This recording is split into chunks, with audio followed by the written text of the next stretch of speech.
ሌላው ማየት አለብን ከዚህ ከኮምፒውተር አዋጅ ጋር በተያያዘ እነሳው ሐሳብ በንዑስ ክፍል 3 ላይ ያለው በተለይ ደግሞ ከዚህ ከርቃን ፎቶዎች ወይም ደግሞ የወሲባዊ ቀስቀሽ የሆኑ ድርጊቶች ጋር በተያያዘ የተገለጸው ነው። እሱን በተመለከተ እስቲ ምን ትለናለህ? ያ እንግዲህ እዚህ ጋር የወንጀል ህጉ ላይ ተጠቀሰው እንደተጠበቀ ሆኖ በዋናነት እዚህ ጋር የሚያነሳው በተለይ ለአካለ መጠን ያልደረሱ ልጆችን ወሲባዊ ድርጊት በግልጽ ሲፈጽሙ የሚያሳይ ወይም ደግሞ አዋቂ ሰው ለአካለ መጠን ያልደረሰ ልጅ መስሎ ማለት ነው። አዋቂ ነው ግን ደግሞ አዋቂ ያልሆነ መሆኑን በማስመሰል ወሲባዊ ድርጊት በግልጽ ሲፈጽም የሚያሳይ ስዕላዊ መግለጫ፣ ፖስተር፣ ቪዲዮ እንዲሁም በምስል የኮምፒውተር ስርዓትን በመጠቀም ሆነ ብሎ ማዘጋጀት፣ ማሰራጨት፣ ለሽያጭ ማቅረብ፣ ማከፋፈል እንዲሁም ሌሎች እንዲያገኙት ያመቻቸና ያለ ፈቃድ ይዞ የተገኘ እንደሆነ ከ3 ዓመት እስከ 10 ዓመት በሚደርስ ጽኑ እስራት ያስቀጣል ይላልና ይሄ እንግዲህ ለአካለ መጠን ያልደረሱ ልጆችን ጋር በተገናኘ ነው። እንግዲህ ወንጀል ህጉ ላይ እንዳልነው ከአንቀጽ 639 እስከ 45 እና ተከታዮቹ ጋር አዋቂዎችንም የሚመለከት በዋናነት እዛ ጋር ተቀምጧል። እዚህ ጋር ስፔሲፊካሊ ለአካለ መጠን ያልደረሱ ልጆች ጋር በተገናኘ የተከለከለ ድርጊት መሆኑና በወንጀል ደረጃም ከቅጣት ደረጃ ከ3 እስከ 10 ዓመት የሚያስቀጣ መሆኑን የሚያሳይ ነውና እዚህ ላይ ጥሩ እዚህ ላይ ሙዲ እኔ መጨመር ፈልገው ነጥብ ምንድነው ለመልካም ጸባይ ተቃራኒ የሆኑ ወንጀሎች ነው የሚላቸውና እዚህ ላይ ስፔሲፊካሊ ስለ ለአቅመ አዳም ያልደረሱ ልጆችን በተመለከተ ስለገለጸው ለአካለ መጠን ያልደረሱ ልጆችን ስለገለጸው ነው እንጂ የወንጀል ህጉ ላይ ከ634 እስከ 645 ቀደም ሲል አንተም ስትለው እንደነበረው በግልጽ ተቀምጧል ማለት ነውና በተለይ ደግሞ ከ639 እስከ 45 ለመልካም ስነ ምግባር ተቃራኒ ጠባይ ያላቸው ነው የብልግናና አሳፋሪ የሆኑ ነገሮችን በአደባባይ መፈጸም፣ ጸያፍ ወይም ብልግና ወይም ደግሞ ለመልካም ተቃራኒ የሆኑ ነገሮችን ለህዝብ መግለጽ።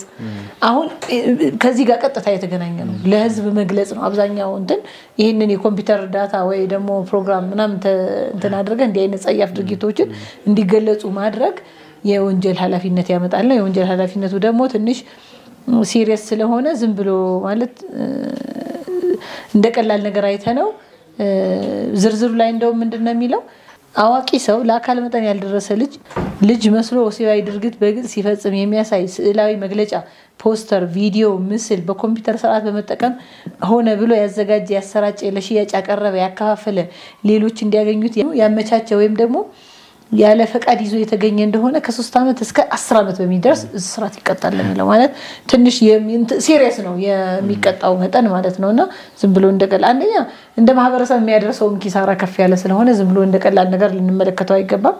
ሁለተኛ ነገር ደግሞ የሚያመጣው ቅጣት ከፍ ያለ በመሆኑ ተገቢውን ጥንቃቄ እናድርግ ይገባል የሚለውን ለመጨመር ነው።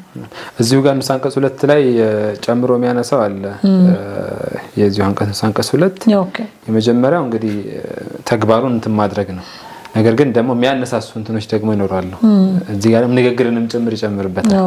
ወሲባዊ ይዘት ያላቸው ንግግሮችንም ጭምር በተለያዩ እንግዲህ ፕላትፎርሞች የሚሰራጩ እንትኖች አሉና ፎርዳት ማተር ያዋቂዎችንም ጨምሮ ማለት ነው። በንግግር ደረጃ ሊሆን ይችላል፣ ስዕል ሊሆን ይችላል፣ የጽሁፍ መልእክት ሊሆን ይችላል ወይም ቪዲዮንም ጨምሮ ለዛ ራሱ ወሲብ ጋር በተገናኘ ያለውን ሳይሆን ለዛ የሚዳረግ ደግሞ ቀስቃሽ የሆኑ መልእክቶችንም ማስተላለፍ ከ5 ዓመት እስከ 10 ዓመት በሚደርስ ጽኑ እስራት የሚያስቀጣ መሆኑንም ይህ አንቀጽ አያይዞ ያነሳል ማለት ነው። ትክክል ነው።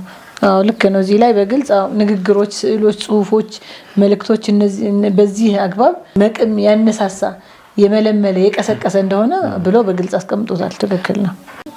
የሚያስቀጣውን ቅጣት ከ5 ዓመት እስከ 10 ዓመት በጣም ከባድ ነው። እኛ ግን በሆነ ማለት በተለይ ይሄ እንደው የሶሻል ሚዲያ ፎርማቱን ስታየው ዝም ብሎ እንደቀላል ነገር ማለት ትንሽ የብልግናውን ስድብ ራሱ ሲሳደቡት በቃ ሳይከብዳቸው ሁላ በጣም ስቅጥጥ የሚያደርግ ይሄ ስድብ ዝም ብሎ በቀላሉ እንትን የሚያደርጉበት ግን የሚያመጣው ግን ቅጣት ከበድ ያለ ስለሆነ ጥንቃቄ ልናደርግ ይገባል ነው።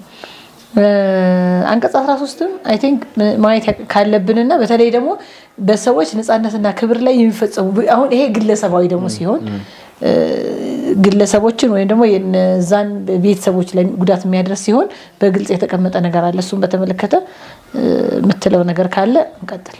እንግዲህ ይሄኛው በተለያየ ሜካኒዝም ሊሆን ይችላል። እንግዲህ ሰዎች የግለሰቦችን ዳታ አክሰስ በማድረግ የነኛን ሰዎች መረጃዎች በእጃቸው በማስገባት በቪዲዮ ሊሆን ይችላል፣ አውዲዮ ሊሆን ይችላል፣ ስዕል ሊሆን ይችላል፣ ፒክቸር ማለት ነው። እንዲህ አይነት መረጃዎችን በእጃቸው በመያዝ ማስፈራሪያ ሊያደርጉት ይሞክራሉ። ይሄንን ነገር መዛቻ ማለት ነው። ይሄን ነገር ማታደርግልኝ ከሆነ ይሄን ነገር አደርግሃለሁ፣ ይሄን ነገር ፈጽምብሃለሁ። እንግዲህ ሰው በተለያየ ጊዜ የተለያየ የማህበረሰብ ግንኙነቶች ውስጥ ሊገባ ይችላል።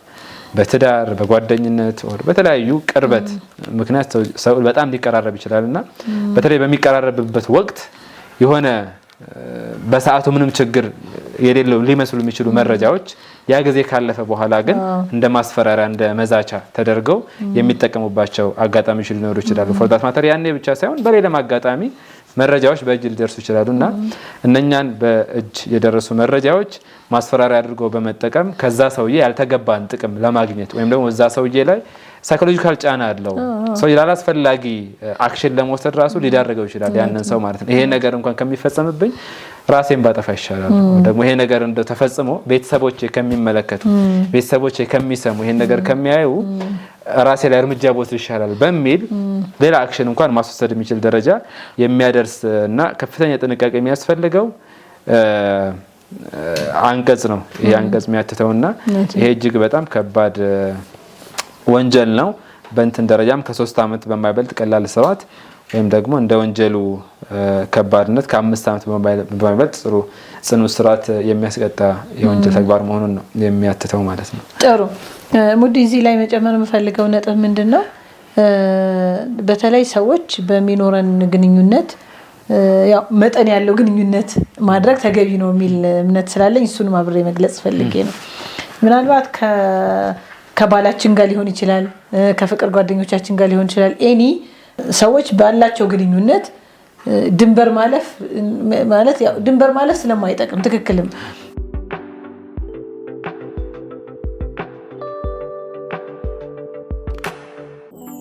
እኔ እዚህ ላይ ማንሳት የፈለኩት በሚኖረን የፍቅር ግንኙነት ድንበር ማለፍ የለብንም ብዬ አስባለሁ። ፍቅር እንደሆነን ሁሉ ምን ተጣላባቸው ጊዜዎች ደግሞ ሊመጡ ይችላሉ። አሁን በተለይ ደግሞ እንዲህ አይነት ነገር የሚገጥሙት አሁን ባል ውጭ ሀገር ይሆናል፣ ሚስት ሀገር ውስጥ ሆናለች። ሲያወሩ በቃ እንግዲህ ያው ነፃ ነን በሚል ወይ ባልና ሚስት ነን በሚል ምናምን ሊሆን ይችላል እንዲህ አይነት የራቁት ምናምን ቪዲዮዎች ያደርገው እንትን ያደርጋሉ። አንደኛው ወገን ሪከርድ ሊኖረው ይችላል። በየትኛው መለኪያ ቢሆን ግን ፍቅር እንዳለ ሁሉ ጸብም ስላለ ይሄ ነገር ሀፕን ቢያደርግ ምን ይሆናል የሚለውን ማየት እና ብዙዎቹ አሁን በተለይ ራቁት ቪዲዮን ለቃለሁኝ ምናምን ብሎ ማስፈራራት መዛት ከ3 ዓመት እስከ 5 ዓመት መልቀቁ አይደለም። ከለቀቀውና የሱ ግለሰቡ ላይ ደግሞ ቤተሰቦቹ ላይ እሱም ላይ ጉዳት ካመጣበትማ እንደው በቀላል ስራት ወይም ደግሞ እንደ ወንጀሉ ከባድነት እንደደረሰ የጉዳት መጠን እስከ 10 ዓመት ያስቀጣል ነው የሚለው። ይሄ እንዳለ ሆኖ ግን አሁን በጣም ብዙዎቹን ያስፈራሯቸዋል። ለምሳሌ ባላቸው የሃይማኖት አባቶች ሊሆኑ ይችላሉ፣ የፍቅር ጓደኞቻቸው ሊሆኑ ይችላሉ፣ ባሎቻቸው ሊሆኑ ይችላሉ። በተለያየ ምክንያት እንትን ሊያደርጉ ይችላሉ።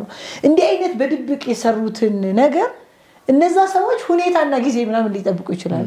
አሁን በተለይ ብዙ የሚገጥማቸው ውጭ ሀገር ያሉ አንዳቸው ሀገር ውስጥ አንዳቸው ውጭ ሀገር ሲሆኑ እንዲህ አይነት ነገር ለማውራት እድል ያገኝ እንትን ይኖራቸዋል።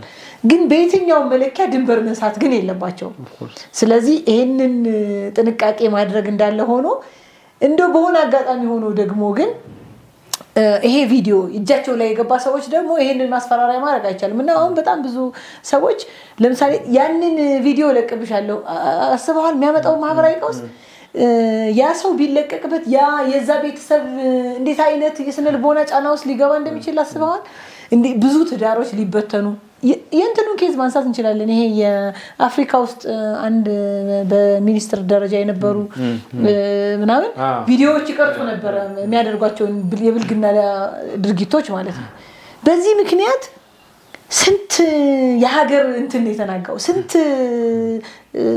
ማለት ሚስጥራቸው የተጠበቀ ትዳራቸው የተጠበቀ የሚባሉ ሰዎች ነው ትዳራቸው የተናጋው ኦልሞስት ማለት የሀገር ብቻ ሳይሆን የዓለም መነጋገሪያ እስኪሆን ድረስ ማለት ነው የነዛ ሰዎች ፎቶ ባንደኛው በሌላ መልኩ ለአደባባይ ውሏል አሁን በማለት በየትኛው ሞራልህና እንደው በየትኛው ስታተስ ነው ያ ሰው ከዛ በኋላ እንትን የሚኖረውና በየትኛው መለኪያ ቢሆን እንዲህ አይነት ድንበር ያለፉ ቪዲዮዎች እንዳይኖሩ ተገቢውን ጥንቃቄ ማድረግ መጀመሪያ ያስፈልግም ሊኖር አይገባም ነው እንደው ድንበር ካለፈም ደግሞ ከራሳቸው እንትን ያለፈ መሆን የለበትም ሳይሆን እንደው ድንበር መታለፍ የለበትም ቶታሊ በእንደዚህ አይነት ነገሮች እዛኛው ሌላ ሰርድ ፓርቲ ላይ ሊገኝ የሚችል ዶክመንት መኖር የለበትም ጨርሶ ነገር ግን እንደው ያንን ደግሞ በእጃቸው በሆነ አጋጣሚ ደግሞ እጃቸው የገባ ሰዎች ደግሞ ለሰዎች መላክ በፍጹም እንትን ወንጀል መላክ አይደለም ከላኩትና ለሰዎች ለሶስተኛ ወገኖች ደርሶናል ብለው ካሉ እንደው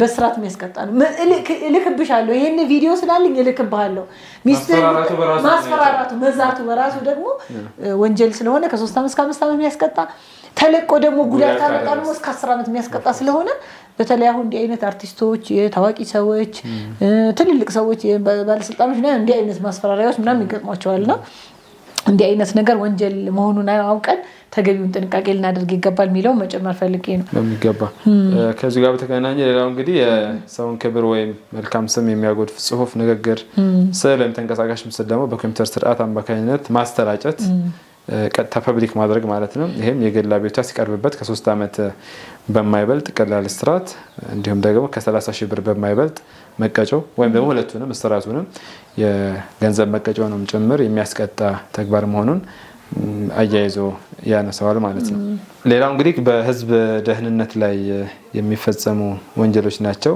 ይሄ እንግዲህ አዋጁ ላይ የንግድ ህጉ ላይ የተቀመጠው የወንጀል ህጉ ላይ የተደነገገው እንደተጠበቀ ሆኖ ማንኛውም ሰው ሆነ ብሎ በህብረተሰቡ መካከል አመጽ ሁከት ወይም እንዲፈጠር የሚያነሳ ጽሁፍ ተንቀሳቃሽ ምስል ወይ ድምጽ ወይ ማንኛውም ሌላ ምስል በኮምፒውተር ስርዓት አማካኝነት ያሰራጨ እንደሆነ ከ3 ዓመት በማይበልጥ ጽኑ እስራት የሚያስቀጣ መሆኑን ይገልጽልናል ማለት ነውና አጠቃላይ አሁን እዚህ ጋር የሚዘረዘሩ ወንጀሎችን ስናይ ሚኒመሙ 1 ዓመት ከ3 እስከ 5 እስከ 10 እስከ 25 ዓመት ድረስ የሚያስቀጡ ወንጀሎች መሆናቸው ነው በኮምፒውተር አማካኝነት የሚፈጸሙ ወንጀሎችን እያየን ያለነውና ሰው ግን በኮምፒውተር የሚፈጸም ስንለው እኛም እንደነበረ ግንዛቤ በሶሻል ሚዲያ በየትኛውም ዳታ ፕሮሰስ በመደረግ የሚሰሩ ወንጀሎችን በሙሉ በጥቅሉ ማለት ነው አሁን ሶሻል ሚዲያ ላይ የሚሰሩ ዳታን ፕሮሰስ በማድረግ የሚሰሩ ወንጀሎች ናቸው እንጂ የግድ ሞባይል ላይ ስለሆነ አይደለም የተላለፈው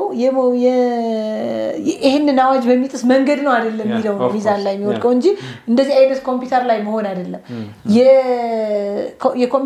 በኮምፒውተር ወይም ደግሞ በዳታ ቅድም ትርጉሙ ላይ ለማንሳት ሞክረናል ፕሮሰስ የተደረገ ማለት ኢቭን ሞባይላችን ላይ አክሰስ የምናደርገውን በሙሉ ማለት እንደሆነ ደግሜ ማስታወስ ፈልጌ ነው ስለዚህ በዚህ አማካኝነት የሚፈጸሙ ወንጀሎች በዚህ ደረጃ ከፍተኛ የሆነ ህግ ኢምፕሊኬሽን ያላቸው መሆኑን እጅግ በደንብ አድርገን ማጤን መቻል ይተበከብናል መጠንቀቅም መቻል ይተበከብናል የሚለውን በደንብ ለማንሳት ነው እዚህ ላይ አብሮ መነሳት አለበት ብዬ ማስበው አንድ ነጥብ ምንድነው በሌላ ህግ ስለተደነገጉ የወንጀል ድርጊቶች ቅድም ሪፈር ለማድረግ ሞክረናል ለምሳሌ በዚህ አሁን በኮምፒውተር አዋጅ የተደነገጉት እንዳለ ሆኖ በዚህ የተደነገጉ ወንጀሎች ውጪ ሌላ ወንጀል በኮምፒውተር ስርዓት አማካኝነት የተፈጸመ እንደሆነ አግባብ ያለው ህግ ተፈጻሚ ይሆናል ማለት ነው ሙድን እኔ እዚህ ላይ መጨመር አለበት ወይ መነሳት አለበት ብዬ ከማስባቸው ነጥቦች አንዱ ተደራራቢ ወንጀልን በተመለከተ ነው አሁን ቀደም ሲል እዚህ የኮምፒውተር አዋጅ ላይ በተቻለ መጠን በዝርዝር